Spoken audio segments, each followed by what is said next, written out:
আসসালামু আলাইকুম। তো এসএসসি ব্যাচ 2026 এর আজকে রেজাল্ট ডে। তো সবারই খুব ভয় করছে। তো এই ভয়ের মাঝখানে আমি কিছু কথা বলতে আসলাম। আজকে যে রেজাল্টটা হবে, ঠিক আছে? তো এই রেজাল্টে অনেকে হবে কি যে এ প্লাস পাবে, গোল্ডেন এ প্লাস পাবে। আবার অনেকে হবে কি অল্পের জন্য এ প্লাস মিস হয়ে যাবে। আবার অনেকে হবে কি 4 পয়েন্ট পাবে, ঠিক আছে? আবার অনেকে হবে কি 3 পয়েন্ট পাবে, আবার অনেকে ফেল করবে।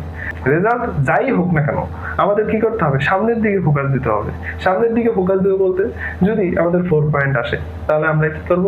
সামনে ইন্টারমিডিয়েটে আরো যাতে ভালো করতে পারি ওই লক্ষ্য নিয়ে পড়াশোনা শুরু করব, ঠিক আছে? পরীক্ষা হয়তো খারাপ দিছি বা প্রশ্নের অনেক প্যাটার্ন চেঞ্জের কারণে আমাদের পরীক্ষা অনেকেরই খারাপ হয়েছে, হতেই পারে, এটা স্বাভাবিক।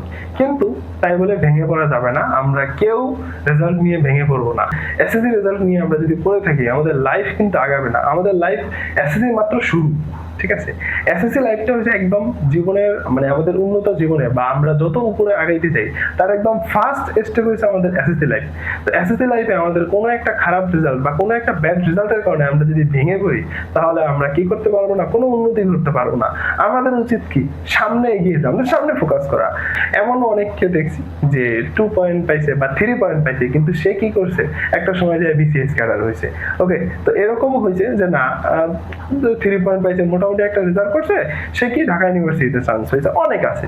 তো এসএসসি রেজাল্ট খারাপ হওয়া মানে সব শেষ না, এটা শুরু মাত্র, ঠিক আছে? তো এই রেজাল্টটা খারাপ হয়েছে, এর মানে আমরা কি, আমরা এখানে থেমে যাব না। আমরা এই রেজাল্ট নিয়ে আরো সামনের দিকে কিভাবে ভালো করতে পারি আমরা এই চিন্তা করব, ঠিক আছে?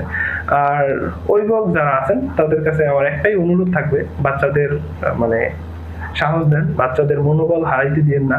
কারণ আপনাদের একটা ভুল, একটা রাগের কারণে যদি বাচ্চাটা একটা ভুল স্টেপ নিয়ে নেয়, তখন কিন্তু আজীবন আপনারাই পস্তাবেন বা আপনারাই কান্না করবেন, ঠিক আছে?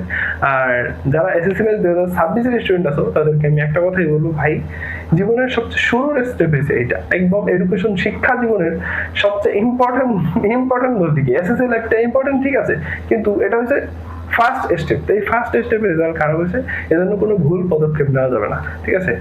এটা ব্যর্থ হওয়া মানে কি জীবন শেষ? না। এটা ব্যর্থ হওয়া মানে জীবন শেষ না, বা এটা খারাপ রেজাল্ট হওয়া মানে জীবন শেষ না। আমাদের আরো সামনের দিকে ফোকাস করতে হবে। যারা এ প্লাস পাইবা তাদের সবার জন্য অগ্রিম কংগ্রেচুলেশন। আর যারা এ প্লাস পাবা না, অল্পের জন্য মিস হবে বা 4 পয়েন্ট পাবা, তাদের জন্য আমার কংগ্রেচুলেশন। কারণ কি, যে এ প্লাস পাইছে সেও যেমন পরিশ্রম করছে, যে 4 পয়েন্ট পেয়েছে সেও পরিশ্রম করছে। হয়তো কি একজনের পরিশ্রমের মাত্রা একটু বেশি ছিল, একজনের পরিশ্রমের মাত্রা একটু কি ছিল, কম ছিল। কিন্তু সামনে ইন্টারমিডিয়েট হচ্ছে আসল খেলা। এখানে যে ভালো করে পড়াশোনা করতে পারবে, সে তার লাইফে শাইন হইতে পারবে। তো এইটাই বলবো যে এসএসসি ব্যাচ 2026 তোমরা কোনো ভুল পদক্ষেপ নেবে না, ভুল কিছু করবে না। অসংখ্য ধন্যবাদ সবাইকে। এসএসসি রেজাল্টের জন্য সবাইকে শুভকামনা। ধন্যবাদ।